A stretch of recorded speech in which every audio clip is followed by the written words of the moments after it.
Hi friends, welcome to all. இன்னைக்கு இந்த மூணு பொருளை வச்சு ஒரு அருமையான ஒரு ஸ்வீட் ரெசிபி தாங்க. எப்படிப்பா நான் சொல்லிட்டு பார்க்கலாம் வாங்க. அதுக்கு ஒரு பேனில் 1 கப் அளவு நெய்யை உருக்கி சூடாக்கி அதில் முந்திரி பாதாமும் பொடியாக நறுக்கி சேர்த்து அதோட 1/2 கப் ரவை, 1/2 கப் கடலைமாவு, இது மூணுத்தையும் பொன்னுரவலாக வறுத்துக்கோங்க. அடி பிடிச்சிடக்கூடாது. இப்போ இது நல்லா வெந்து வரட்டும். இந்த பக்கம் நான் 3/2 கப் அளவு தண்ணி விட்டுருக்கேன். இது நல்லா கொதியல வந்தோடனே இந்த ரவையோட கடலை மாவோடையும் சேர்த்து நல்லா கலரி விட்டு கொதிக்க விட்டுடுங்க. இப்போ இது நல்லா வெந்து வந்ததுக்கு அப்புறமா 1 கப் அளவு நான் சர்க்கரை எடுத்திருக்கேன்.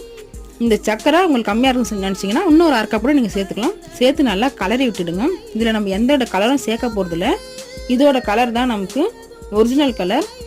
ரொம்பவே நல்லாயிருக்கு பார்க்குறதுக்கு, சாப்பிட ரொம்ப டேஸ்ட்டாக இருக்கும். இப்போ இதோட 4 ஏலக்காவை சேர்த்து நல்லா கலரி விட்டுருங்க. இதே மாதிரி ஒரு 5 நிமிஷம் ஸ்லோ ஃப்ளேமில் வச்சு கலரி விட்டு இறக்குனீங்கன்னா சூப்பரான அல்வா ரெடி ஆயிடுச்சுங்க.